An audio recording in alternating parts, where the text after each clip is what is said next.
የጳውሎስ ሁለተኛው መረዳት ምንድነው? ሁለተኛው መረዳት በክርስቶስ አምነው የጸደቁና መንፈሳዊ በረከቶችን የተቀበሉ ምዕመናን ቅድም የጠየቅነው ሁለቱ ጥያቄ ማለት ነው። በእግዚአብሔር ቤት እንዴት እኖራለሁ ከጸደቅኩ በኋላ የሚለውን ማለት ነው። ከዳኑ በኋላ በዚህ ምድር ሲኖሩ እግዚአብሔር አብ፣ እግዚአብሔር ወልድና እግዚአብሔር መንፈስ ቅዱስ የሚያደርጉላቸውን እርዳታ ከሮሜ ምዕራፍ 8 ቁጥር 26 እስከ 39 ድረስ በመዘርዘር የድህነታችን ዋስትና በእግዚአብሔር መሆኑን እንደተረዳ ይህን ተረድቻለሁ ፔፒስ ማይ ይለናል። እግዚአብሔር ይመስገን። ተመልከቱ፣ ያዳነን እግዚአብሔር ነው በልጁ በኢየሱስ ክርስቶስ።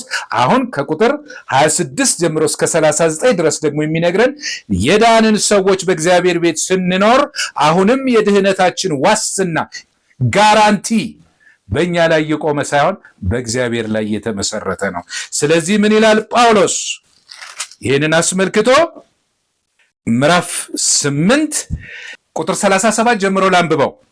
በዚህ ሁሉ ግን በወደደን በእርሱ ከአሸናፊዎች እንበልጣለን። ሞት ቢሆን ሕይወትም ቢሆን መላእክትም ቢሆኑ ግዛትም ቢሆን ያለውም ቢሆን የሚመጣውም ቢሆን ኃይላትም ቢሆኑ ከፍታም ቢሆን ዝቅታም ቢሆን ልዩ ፍጥረትም ቢሆን በክርስቶስ ኢየሱስ በጌታችን ካለው ከእግዚአብሔር ፍቅር ሊለየኝ እንዳይችል ፔፒስ ማይ ተረድቻለሁ ይላል። የእግዚአብሔር የአምላካችን ስም የተመሰገነ ይሁን። ማንም ሊለየኝ አይችልም። ያለውም የሚመጣውም በሰማይም በምድርም በየትኛውም ቦታ ያለ በየትኛውም ዘመን ያለ የትኛውም ኃይል ከእግዚአብሔር ፍቅር እግዚአብሔር እኔን ከወደደበት ከዛ ፍቅር የሚለየኝ ማንም የለም። ጌታ ኢየሱስ ምን አለ? ከእጆቼ ማንም አይነጥቃቸውም አለ ጌታ። እግዚአብሔር ይመስገን። እውነተኛ የበጎች እረኛ። ስለዚህ ዋስትናችን ማለት ነው በጌታ በኢየሱስ ክርስቶስ በእግዚአብሔርና በመንፈስ ቅዱስ ላይ ያለ ነው ማለት ነው። እርሱ እንደጀመረ እርሱ ይጨርሰዋል መዳናችንን። ይሄንን ነው ከምዕራፍ 1 እስከ 8 ድረስ የምንረዳው። የኛ ድርሻ ምንድነው የሚለውን በሚቀጥለው ከምዕራፍ 12 ጀምሮ እስከ 16 ድረስ እንመለከታለን። ስለዚህ 4 ነገሮችን አሁን እንመለከታለን ከሮሜ ምዕራፍ 8 ቁጥር 26 እስከ 39 ድረስ ያለው። አንደኛው የምናየው የመንፈስ ቅዱስ እርዳታን ነው። ሮሜ ምዕራፍ 8 ከቁጥር 26 እስከ 27 ድረስ ባለፈው የተመለከትነው ማለት ነው። መንፈስ ቅዱስ የእግዚአብሔር ፈቃድ በምዕመኑ ሕይወት ውስጥ እንዲፈጸም እንዲከናወን በማይነገር መቃተት ስለኛ ይማልዳል፣ ይረዳናል ብለናል። እንዴት እንደሚማልድ እንዴት እንደሚረዳን በስፋት ስለተመለከት ያለፈውን ቪዲዮን ተመልከቱ። እዛ ላይ መንፈስ ቅዱስ ስለኛ ይቃትታል በሚል ርዕስ ትምህርት የተሰጠበት ማለት ነው። ስለዚህ መንፈስ ቅዱስ ምን ያደርጋል? በዚህ በመከራ ዓለም ስንኖር ይረዳናል። አብሮ ከኛ ጋር ያለ መንፈስ ቅዱስ ምንም ማድረግ አንችልም ወገኖቼ። መንፈስ ቅዱስ በዚህ በመከራ በበዛበት ዓለም የዳንን ሰዎች በእግዚአብሔር ቤት ጸንተን እንድንኖር የሚረዳን፣ ለአገልግሎት ብቁ የሚያደርገን፣ ክርስቶስን እየመሰልን እንድንኖር የሚረዳን መንፈስ ቅዱስ ነው። ያለ መንፈስ ቅዱስ ክርስትና ባዶ ነው። ይህን እንመለከታለን። መንፈስ ቅዱስ እንድንድንም ከዳንን በኋላም በእግዚአብሔር ፊት በእግዚአብሔር ቤት ክርስቶስን እየመሰልን እንድንኖር የሚያደርገን የሚመራን መንፈስ ቅዱስ ነው። ሁለተኛ እዚህ ውስጥ የምንመለከተው ለኛ አሁን ለዳንን ሰዎች የእግዚአብሔርን ልጅነት ላገኘን ሰዎች በእግዚአብሔር ቤት እንዴት ጸንተን እንደምንኖር የሚረዳን አንዱ መንፈስ ቅዱስ ነው። ሁለተኛ የእግዚአብሔር አብ እርዳታ ነው። ይህንን ከቁጥር 28 እስከ 30 ድረስ እንመለከታለን። እንዲህ ይላል፣ እግዚአብሔርንም ለሚወዱት እንደ ሐሳቡም ለተጠሩት ነገር ሁሉ ለበጎ እንዲደረግ እናውቃለን። ልጁ በብዙ ወንድሞች መካከል በኩር ይሆን ዘንድ አስቀድሞ ያወቃቸው የልጁን መልክ እንዲመስሉ አስቀድሞ ደግሞ ወስኗልና፣ አስቀድሞም የወሰናቸውን እነዚህን ደግሞ ጠራቸው፣ የጠራቸውንም እነዚህን ደግሞ አጸደቃቸው፣ ያጸደቃቸውንም እነዚህንም ደግሞ አከበራቸው። ማ? እግዚአብሔር። የእግዚአብሔር የአምላካችን ስም የተመሰገነ ይሁን። እዚህ ውስጥ የምንመለከተው የእግዚአብሔርን ሉዓላዊነት ነው የምናየው። የእግዚአብሔርን ሉዓላዊነት ምን ማለት ነው? እግዚአብሔር በዙፋኑ ላይ መሆኑን ወገኖቼ፣ እግዚአብሔር ይቆጣጠራል፣ እግዚአብሔር ይመግባል፣ እግዚአብሔር ያመቻቻል፣ እግዚአብሔር ነገርን ሁሉ ለበጎ ያደርጋል።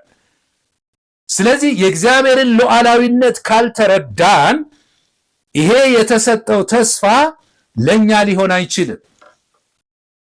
ስለዚህ አንድ ማስጠንቀቂያ መናገር እፈልጋለሁ እዚህ ላይ። ብዙ ወገኖች ይሄንን ምንባብ ከአውዱ ውጪ ገንጥለውና አውጥተው ለራሳቸው ፍላጎትና ለራሳቸው ጥቅም ሲጠቀሙበት እናያለን።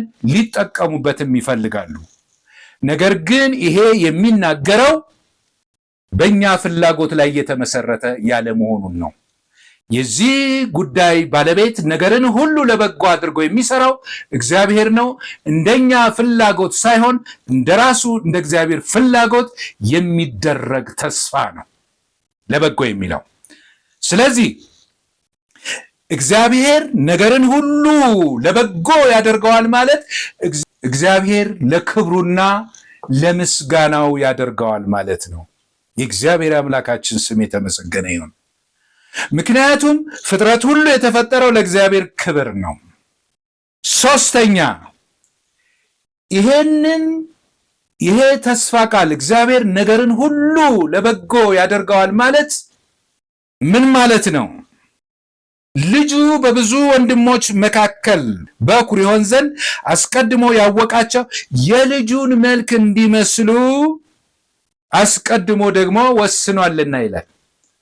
ስለዚህ እግዚአብሔር ነገርን ሁሉ ለበጎ ያደርገዋል ማለት የልጁን የኢየሱስ ክርስቶስን መልክ እንድንመስል ያደርገዋል ማለት ነው፣ ነገርን ሁሉ። ስለዚህ በእኛ ሕይወት ውስጥ በዚህ ዓለም ስንኖር ነገሮች ሁሉ በዙሪያችን ያለው በመከራው፣ በፈተናው፣ በከፍታው፣ በዝቅታው፣ በማግኘት በማጣቱ ነገሮች ሁሉ ሱኔርጌ ይላል ግሪኮ አንድ ላይ ሆነው እግዚአብሔር አንድ ላይ አድርጎ ለበጎ ያደርገዋል ማለት ክርስቶስን እንድንመስል ያደርገናል ማለት ነው። የእግዚአብሔር ዓላማ እኛን በኢየሱስ ክርስቶስ ያዳነን የልጁን መልክ እንድንመስል ነው። እኛን ብቻ አይደለም። የእግዚአብሔር ዓላማ ዓለሙ ሁሉ በኢየሱስ ክርስቶስ ለመጠቅለል ነው። ፍጥረት ሁሉ ለእግዚአብሔር ለክብሩና ምስጋናው እንዲሆን ነው። የኛ መዳን ለእግዚአብሔር ለክብሩና ለምስጋናው እንደሆነ በኤፌሶን ምዕራፍ 1 ቁጥር 6 እና 8 ላይ ይሄን እንመለከታለን። ያዳነን ለስሙም ክብርና ምስጋና እንድንሆን ነው። የእግዚአብሔር አምላካችን ስም የተመሰገነ ይሁን። አራተኛ እዚህ ውስጥ የምንመለከተው ነገርን ሁሉ የሚያደርገው ለሚወዱት ነው። ለሚወዱት እንደ ሐሳቡም ለተጠሩት ነው። ምን ማለት ነው? እግዚአብሔር ሁላችንን ወዶናል፣ ኃጢአተኞች ሆነን፣ ግን ለእግዚአብሔር ፍቅር መልስ ስለሰጡ እርሱ ስለወደደን አስቀድሞ እኛም እንወደዋለን።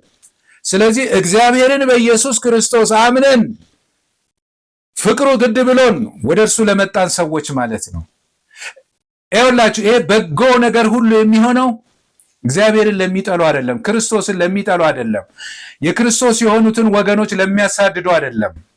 ይሄ እግዚአብሔርን ለሚወዱ እንደ ሐሳቡም ለተጠሩ፣ ሐሳቡ የእግዚአብሔር ሐሳብ ዓለም ሁሉ በልጁ በኢየሱስ ክርስቶስ አምኖ እንዲድን ነው፣ ልጁን እንዲመስሉ ነው። ስለዚህ በክርስቶስ ውስጥ የሌሉትን ይህ ተስፋ አይመለከትም ማለት ነው። ይህ ዋስትና ለነርሱ አያመለክትም። ይሄ በሙሉ የሚናገረው ለክርስቲያኖች ያለንን ዋስትና ነው። የእግዚአብሔር አምላካችን ስም የተመሰገነ ይሁን። አራተኛ ነገርን ሁሉ ለበጎ ያደርገዋል ማለት በዘላለማዊው የእግዚአብሔር አጀንዳ ውስጥ ለሰዎች መዳን ያደርገዋል ማለት ነው፣ ሰዎች እንዲድኑ። አምስተኛ ይሄንን እዚህ ውስጥ የምንመለከተው ነገርን ሁሉ ለበጎ ያደርገዋል ማለት የክርስቶስ ባህሪ ተካፋዮች፣ የቅድስና ባህሪው ተካፋዮች እንድንሆን ያደርገናል ማለት ነው። እንጂ ጊዜያዊ ደስታን ቁሳዊ ጥቅምን እንድናገኝ ሳይሆን በቅድስና እንድናድግ ያደርገናል ማለት ነው።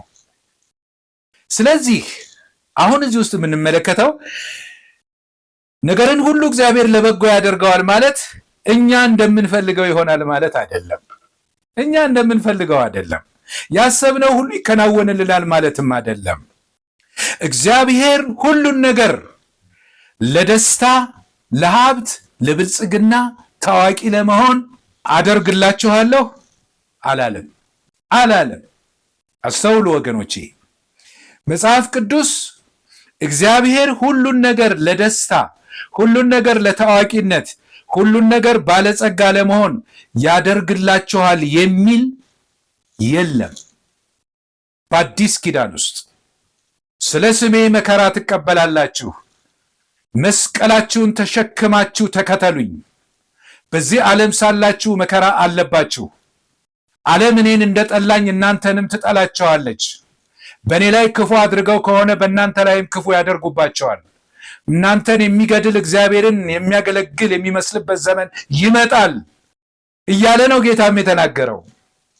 በዚሁ በሮሜ መልእክት ምዕራፍ 8 ከቁጥር 18 እስከ 25 ድረስም የተመለከትነው ይሄንን ነው። መከራ ነው ያለው። እውነት ነው፣ እግዚአብሔር የሚያስፈልገንን ይሰጠናል ለሕይወታችን፣ ለእኛ ብቻ አይደለም። እግዚአብሔር ፍጥረቱን ይመግባል፣ እግዚአብሔር ፍጥረቱን ይጠብቃል፣ ፀሐይን ያወጣል፣ ዝናብን ያዘንባል፣ ጤናን ይሰጣል ለሁሉም ሳያዳላ። ነገር ግን ለእኛ የተደረገልን ለዚህ ለምድራዊ ነገር አይደለም። ከምድራዊ ነገር ያለፈ ነው፣ ሰማያዊ ነው፣ ዘላለማዊ ነው። ይሄ ምድር የምንኖርባት የጊዜዋ ምድር ናት። ለጊዜው በስደተኝነት በመጻተኝነት የምንኖርበት ምድር ነው። በዚህ ስንኖር እግዚአብሔር የሚያስፈልገንን ሁሉ እንደ ባለጠግነቱ ይሰጠናል፣ ይባርከናል። በሕመም እንኳ ቢኖርብን ሕመማችንን እግዚአብሔር ቢፈውሰን ለእኛ ጥቅም፣ ለእግዚአብሔር ደግሞ ክብር ነው። ነገርን ሁሉ ለበጎ ያደርገዋል። ስለዚህ በዚህ ምድር ስንኖር ለበጎ ያደርገዋል ማለት ክርስቲያኖች አይራቡም ማለት አይጠሙም ማለት አይደለም ወገኖቼ። እንራባለን፣ እንጠማለን፣ እንታመማለን፣ እንሰደዳለን። መከራ የለባችሁም አላለም ጌታ። አትሞቱም አላለም፣ እንሞታለን። አንዳንድ ሰዎች አንሞትም የሚሉ አሉ። እንሞታለን፣ ስጋችን ይሞታል፣ እንቀበራለን፣ እንበሰብሳለን። ከዛ ደግሞ በክርስቶስ ትንሣኤ ከክርስቶስ ጋር ክርስቶስ ዳግም ሲመጣ እንነሳለን፣ የማይበሰብሰውን እንለብሳለን። ይሄ መጽሐፍ ቅዱሳዊ እውነት ነው። እግዚአብሔር ረሃብን፣ ጥማትን፣ ሕመምን፣ ስደትን፣ መከራን፣ ማግኘትን፣ ማጣትን ሁሉ እግዚአብሔር ለበጎ ያደርጋቸዋል ማለት ነው። ስለዚህ እናስተውል። እግዚአብሔር ሁሉንም ነገር በጎ ነውም አላለም። አንዳንዴ መጥፎ፣ አንዳንዴ ጥሩ ነው፣ አንዳንዴ ይመቻል፣ አንዳንዴ ይከፋል። ነገር ግን ነገሮች ሁሉ ተገጣጥመው አብረው ለበጎ ይሰራሉ። ይሄ ነገርን ሁሉ እግዚአብሔር አብሮ ይሰራዋል። ሱኔርጌይ ማለት በግሪኩ አብሮ ሱን ማለት ኤርጌይስ መስራት ማለት ነው። ስለዚህ ይሄ ማለት እግዚአብሔር ይቀርጻቸዋል ማለት ነው። አብሮ ነገሮችን ሁሉ ችግሮችንም፣ ደስታዎችንም፣ መከራውንም፣ ሕመሙንም፣ ጤንነቱንም፣ ማግኘቱንም፣ ማጣቱንም ላይፍ ማለት ነው በዚህ ምድር ስንኖር እና እነዚህን ሁሉ እግዚአብሔር ይቀርጻቸዋል፣ ይሰራቸዋል። ማን እንድንመስል? ክርስቶስን እንድንመስል። ለእግዚአብሔር ክብር፣ ለሰዎች መዳን ያደርገዋል፣ ለክብሩ ያደርገዋል።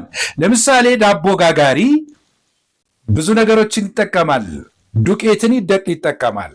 ዱቄት ጥሬውን ብትበሉት ሊበላ አይችልም። እርሾ አለው። እርሾ ምን ያደርጋል? ይቆመጥጣል። እርሾ አትበሉም። እንቁላል ጥሬውን ለመበላት በጣም ይከብዳል፣ ይጎመዝዛል። ጨው ብቻውን ብትቅሙት በጣም ከባድ ነው፣ ይቆለምጣል።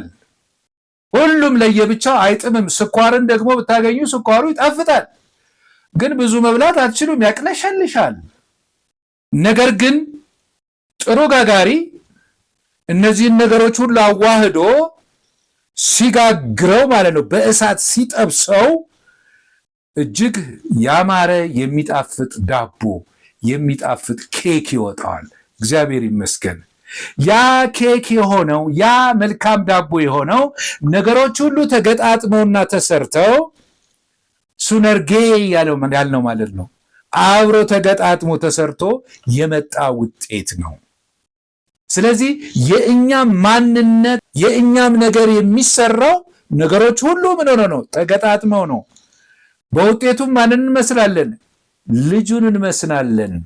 የልጁን መልክ እንመስላለን። የእግዚአብሔር አምላካችን ስም የተባረከ ይሁን። ስለዚህ እና ይሄንን አሁን መጽሐፍ ቅዱስ ላይ በሙሉ የምንመለከታቸው እንደዚህ ያሉ ታሪኮችን ነው።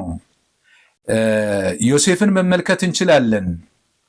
ዮሴፍ በጣም ጥሩ ባልሆነ ቤተሰብ ውስጥ ያደገ ነው። ወንድሞቹ በጣም ይመቀኙት ነበር እና ምግብ ሊያደርስላቸው ሲሄድ ነው ክፉ አስበው የጠበቁት። ይሄ ባለራእይ መጣ አሉ፣ እንግደለው፣ እንቦጫጭቀው አሉ። እንደገና ተመካከሩ። የለም በቃ ከምንገለው ጉድጓዱ ውስጥ እንክተተው አሉ። የለም ጉድጓዱ ውስጥ ከሚገባ አሉ ሸጠነው 20 ብር እንሽጠውና እንጠቀምበት አሉ። ክፉ አደረጉበት። ተሸጠ። በጶጢፋር ቤት ቆየ። ተወነጀለ። ወደ እስር ቤት ገባ። ተመልከቱ፣ ከእስር ቤት በኋላ ወጣ። በፈርዖን ፊት ሞገስን አገኘ። ታላቅ ሹመት ተሰጠው።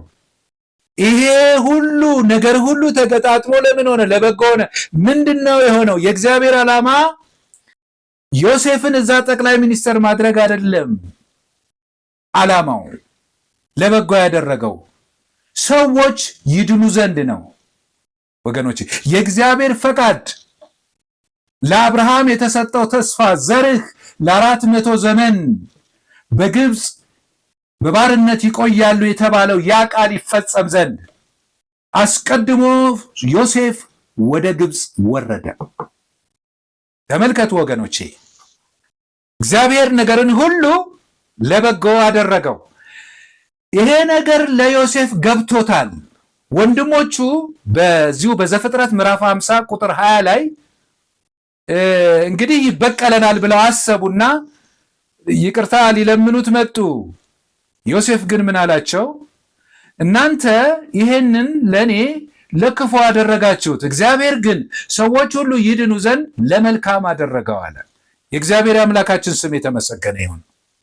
አያችሁ፣ ለበጎ ማለት ለኛ ለጊዜያዊ ነገር አይደለም፣ ሰዎች ሁሉ ይድኑ ዘንድ፣ በዛን ዘመን በረሃብ ሰዎች ሁሉ እንዳይሞቱ፣ ደግሞም የእግዚአብሔር ዘር ይተርፍ ዘንድ፣ የእግዚአብሔር ዓላማ ይፈጸም ዘንድ እግዚአብሔር ነገርን ሁሉ ለበጎ አደረገው።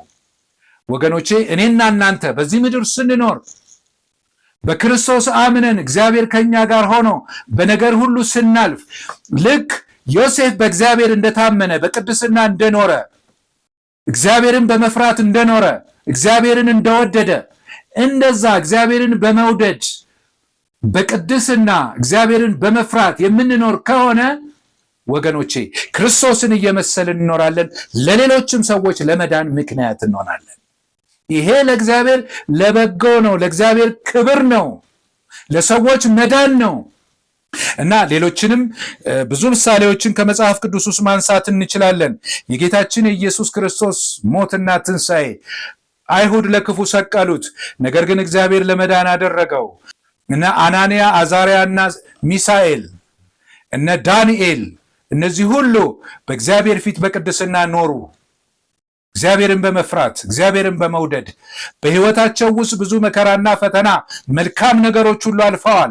ነገር ግን እግዚአብሔር ሰዎች ይድኑ ዘንድ የእግዚአብሔር ስም ይመሰገን ዘንድ እግዚአብሔር ይከብር ዘንድ በእነዚህ ወገኖች እግዚአብሔር ተጠቀመ፣ ነገርን ለበጎ አደረገው። የእግዚአብሔር አምላካችን ስም የተመሰገነ ይሁን። ሶስተኛ የምንመለከተው የእግዚአብሔር እርዳታ በልጁ በኢየሱስ ክርስቶስ የተደረገልን እርዳታ ነው። የሚደረግልን እርዳታ ነው።